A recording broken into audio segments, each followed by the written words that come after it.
Paraguay rural, voz y sentimiento del hombre de campo.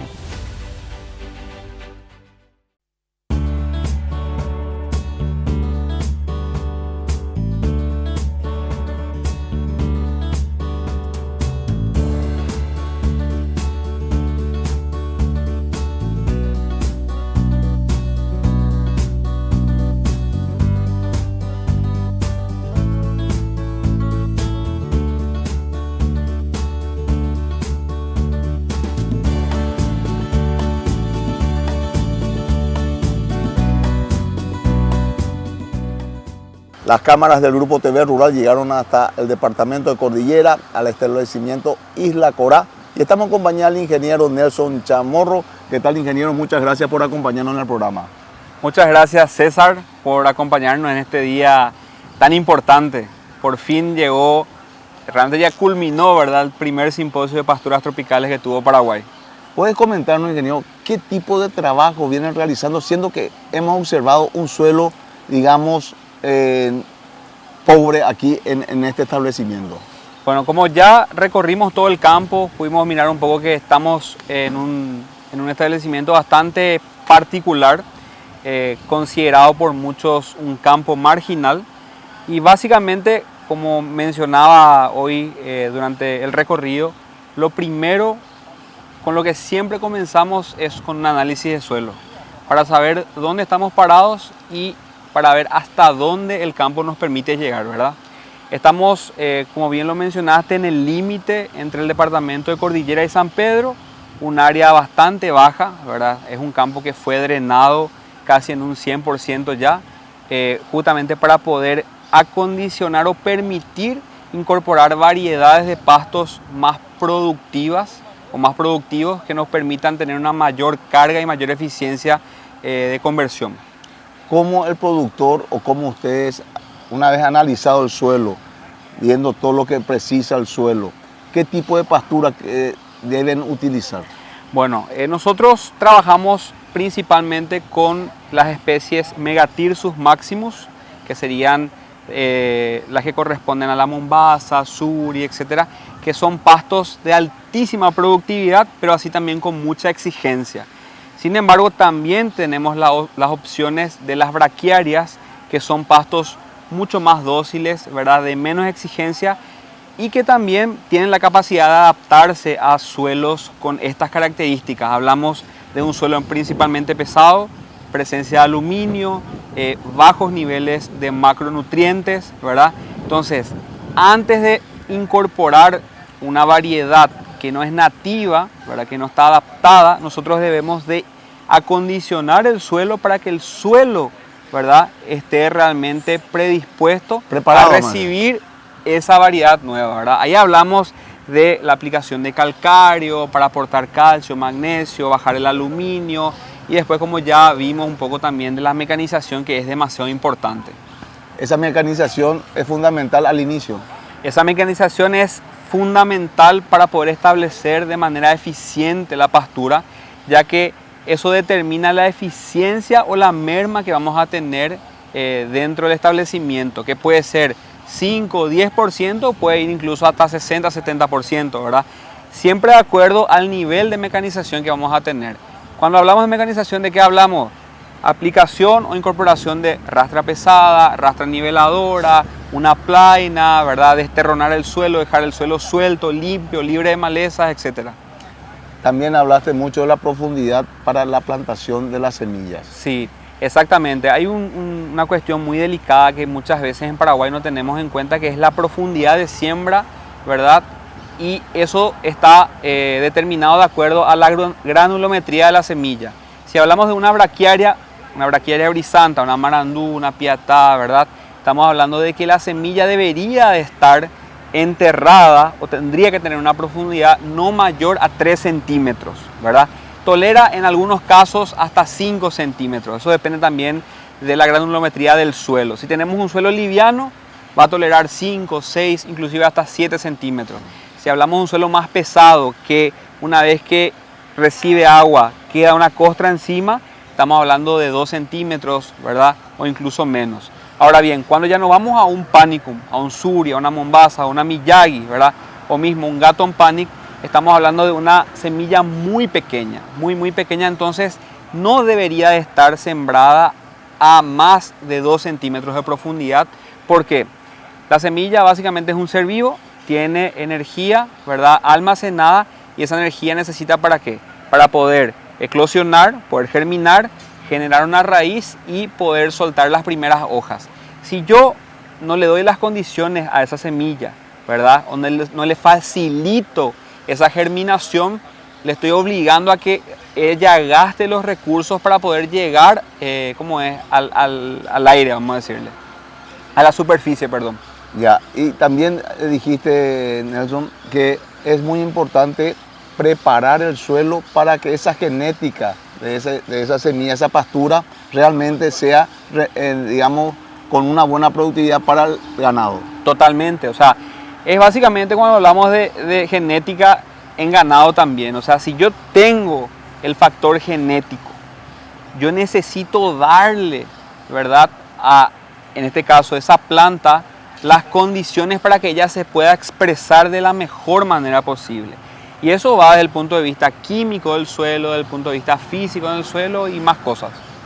¿Es diferente las regiones, los tipos de suelo en cada...? Sí, lastimosamente no pudimos mostrar, ¿verdad?, pero básicamente el suelo es un mosaico. Si nosotros empezamos a trabajar un poquito más fino, vemos que por metro cuadrado puede cambiar la granulometría del suelo, o sea, la textura del suelo. ¿En el mismo campo? En el mismo campo, o sea, en el mismo potrero pueden cambiar la parte física y también la parte química. Entonces yo puedo tener, no sé, acá en este potrero puedo tener una calidad óptima y en el potrero de al lado puedo tener una calidad muy mala. Entonces por eso es importante justamente conocer sobre qué tipo de suelo yo voy a empezar a producir.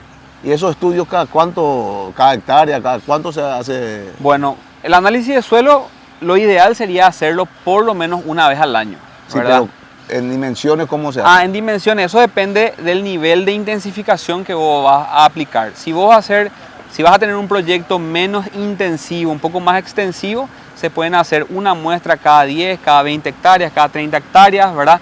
Una muestra representativa que esté compuesta por varias submuestras, ¿verdad? Entonces vos tenés una media y conocés cómo está desde el punto de vista químico, mirando calcio, mirando magnesio, eso determina el pH, mirar el aluminio es muy importante saber por una cuestión de que el aluminio es tóxica para las plantas. Y bueno, eso acá en la Oriental principalmente. Ahora cuando hablamos del Chaco, que justamente presentamos hace poco un proyecto en el Chaco, en la 5ª jornada de pastura, vemos que desde el punto de vista químico no tenemos muchas limitaciones, pero desde el punto de vista físico tenemos muchísimas limitaciones. O sea, ahí el suelo va variando por metro cuadrado de una forma muy acentuada.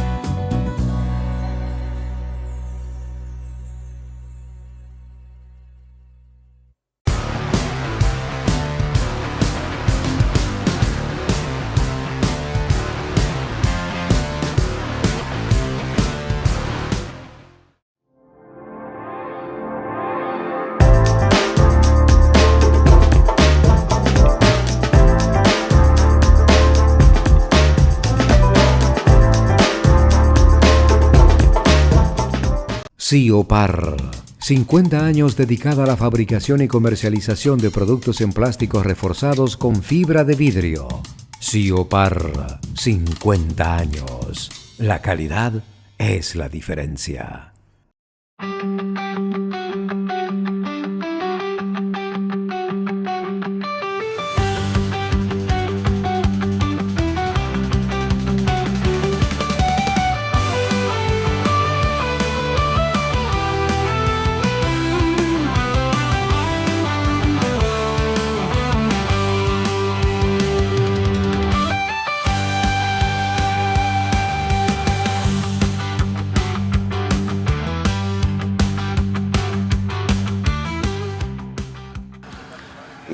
¿Cómo el productor se daría cuenta de qué tipo, digamos, de genética de la semilla o qué tipo de semilla utilizaría en su establecimiento? ¿Eso tiene que ser asesorado por un especialista? Sí, o sea, lo ideal sería siempre, en primer lugar, mirar todas las aristas y saber un poco qué es lo que yo quiero y qué yo necesito. ¿Para qué O sea, utilidad, qué uso le doy a mi exactamente. patura? ¿Cuál es el fin de mi proyecto? O sea, Ya. si yo voy a hacer cría, vamos por un lado. Si voy a hacer recría, vamos por otro lado. Ah, ya. Si voy a intensificar mi campo, voy a hacer una recría intensiva con suplementación, la misma cosa, ¿verdad? Entonces, son muchos factores que hay que tener en cuenta para saber un poco hacia dónde ir. Ahora bien, nosotros tenemos más de 50 variedades de pasturas tropicales disponibles en el mercado. Y todas las variedades tienen cosas buenas y cosas malas, ¿verdad? Como siempre digo, las variedades de pasto son herramientas y cada herramienta se va a posicionar de la mejor manera posible de acuerdo al lugar donde tenga que estar. Hemos notado el tamaño de las pasturas, hemos notado hoy una pastura hermosa, verde, ¿verdad? Y con todo eso, otra vez, una vez que la pastura esté muy alta, ¿hasta qué, digamos, altura es recomendable para que el animal consuma eso? Bueno, hay una ley, vamos a decirle, que es la ley del manejo por altura. Eso se da principalmente en los materiales tropicales, ¿verdad? En las pasturas tropicales, que son totalmente diferentes a los materiales templados. ¿Esto que observamos hoy qué es? Es un material tropical, Tropical. ¿verdad? Entonces, cuando hablamos de pasturas tropicales, existen muchos estudios que se vienen haciendo desde muchísimos años atrás, ¿verdad? Que consiste en medir el porcentaje de interceptación luminosa que llega en la base de las plantas.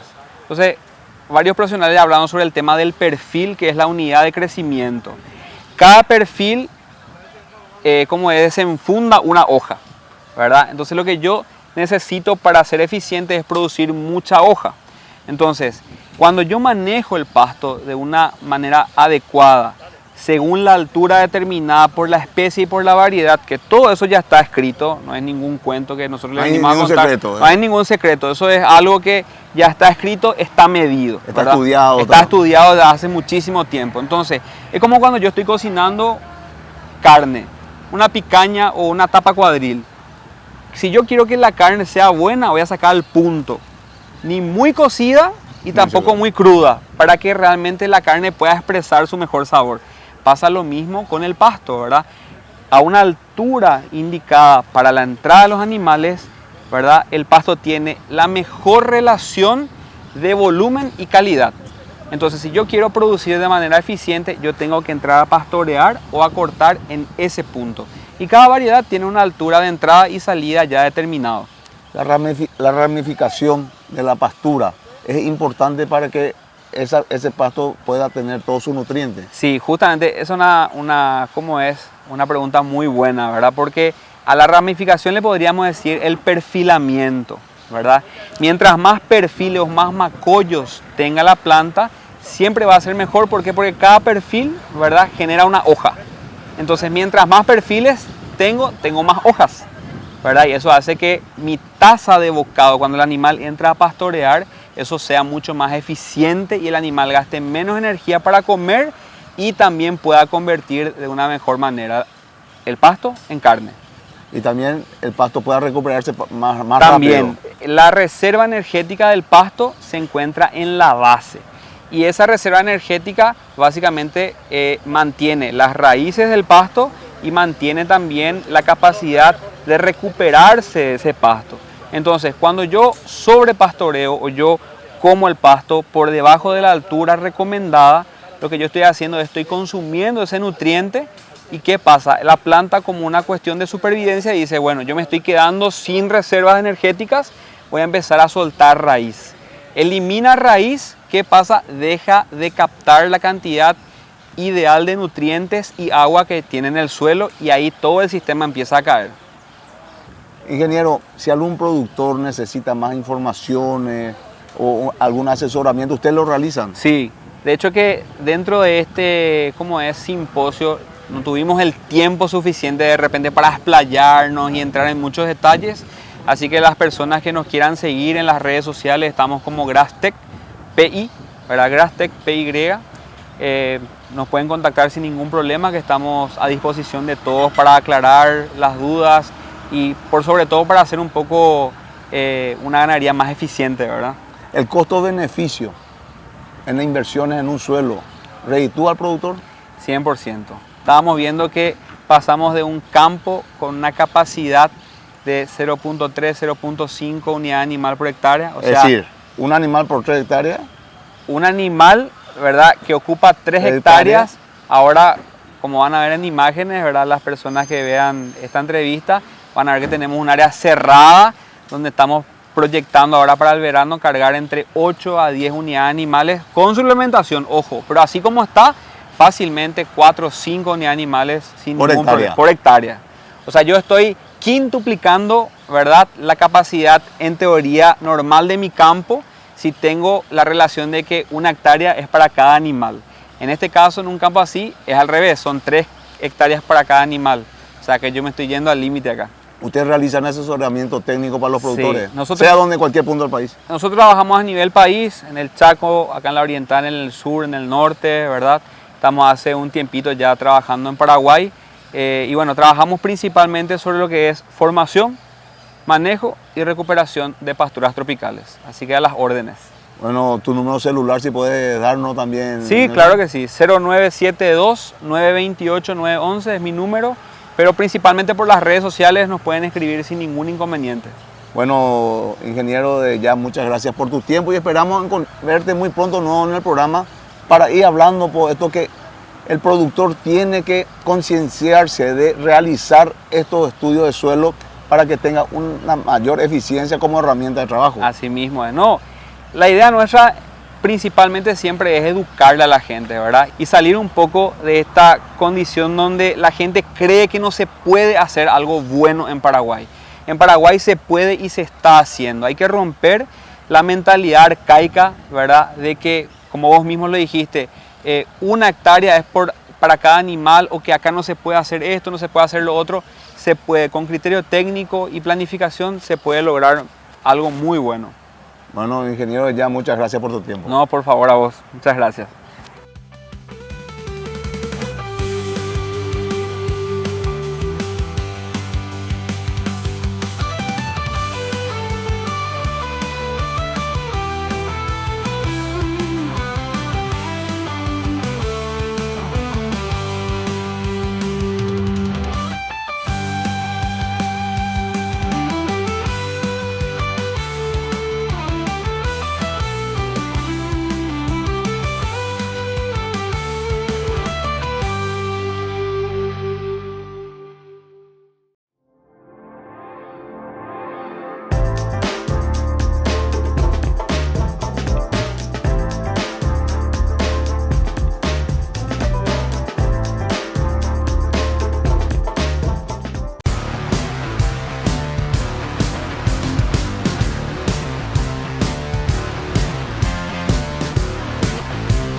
Siopar, 50 años dedicada a la fabricación y comercialización de productos en plásticos reforzados con fibra de vidrio.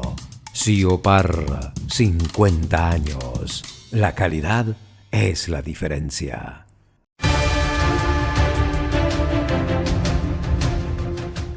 Bienvenidos a una nueva edición del bloque informativo. Soy Rosa Sachelaridi y estas son las noticias más resaltantes del campo.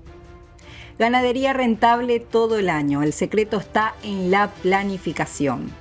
En un contexto agropecuario cada vez más incierto por el clima, surge un modelo innovador, la producción productiva, centrada en la planificación a largo plazo y la eficiencia de recursos, sin depender de las condiciones climáticas. Esta estrategia busca asegurar metas concretas como producir 10.000 terneros al año, incluso en épocas de sequía, lo que se traduce en mayor rentabilidad, menor vulnerabilidad y costos más bajos.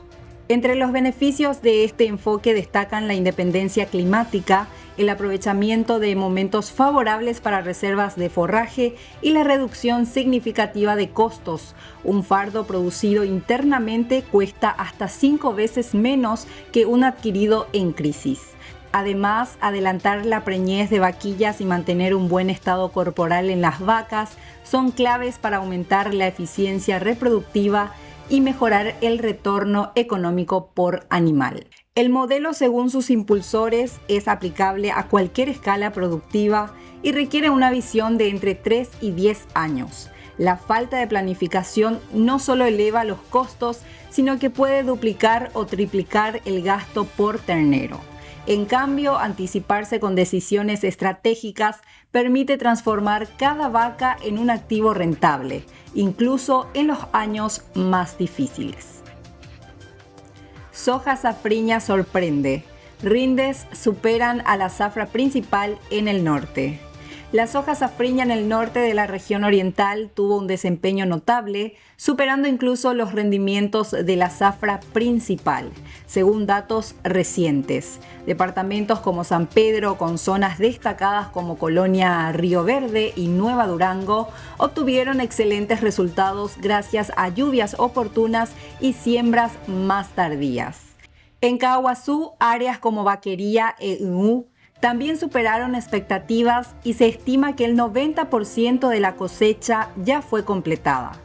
Para el ciclo 2024-2025 se proyecta una producción de 1,24 millones de toneladas en safriña, contribuyendo a un total nacional de 9,93 millones de toneladas. En el Chaco, los rendimientos también sorprendieron. Se esperaban 2.000 kilogramos por hectárea, pero ya se han reportado cifras entre 2.200 y 3.000 kilogramos por hectárea.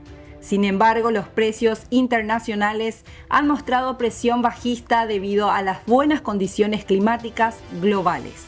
A nivel local, el basis comenzó a recuperarse levemente con un descuento en Asunción en la primera semana de junio, aunque aún no se ha comercializado más del 70% de la soja paraguaya. Venta de hembras podría frenar recuperación del stock. El mercado ganadero atraviesa un momento de precios favorables, especialmente para la venta de hembras destinadas a la faena. Muchos productores están aprovechando esta oportunidad para generar liquidez, vendiendo vacas en lugar de retenerlas como matrices. Aunque esta estrategia resulta rentable a corto plazo, podría tener consecuencias negativas a futuro, reduciendo la disponibilidad de vientres y afectando la producción de terneros en los próximos ciclos. La menor oferta de animales genera a su vez una presión al alza en los precios pagados por los frigoríficos, incentivando aún más la venta. Frente a una creciente faena de animales jóvenes, el desafío ahora es técnico: mejorar el manejo de pasturas, optimizar la suplementación y avanzar hacia una producción más intensa y eficiente. Esta coyuntura también ha fortalecido la relación entre industria y productores, lo que representa una oportunidad para profesionalizar y modernizar aún más la ganadería nacional. Paraguay, potencia en azúcar orgánica, pide una ley que impulse su futuro. Paraguay, reconocido mundialmente por su producción de azúcar orgánica de alta calidad, enfrenta un gran desafío: la ausencia de una ley que respalde al sector cañero. Aunque el país cuenta con tierra fértil, tradición productiva y una creciente demanda internacional, productores y expertos alertan que sin una normativa clara se pierden oportunidades clave de crecimiento, exportación y desarrollo rural. La ley de la caña de azúcar, presentada hace más de 5 años, sigue esperando tratamiento en el Congreso Nacional.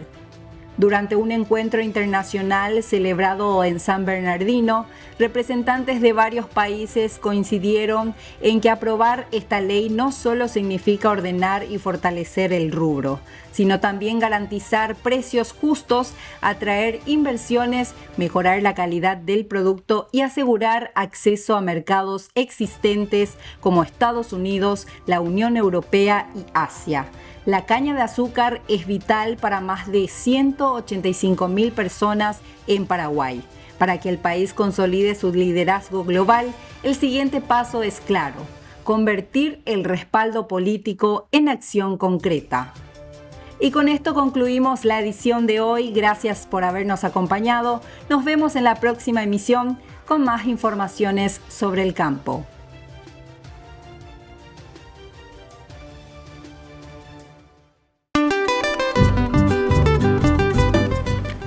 Así llegamos al final de nuestro programa. Agradecemos su atención y preferencia y lo invitamos a seguir con la programación de Canal Rural.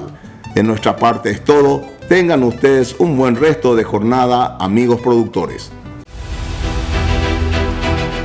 Paraguay Rural, voz y sentimiento del hombre de campo.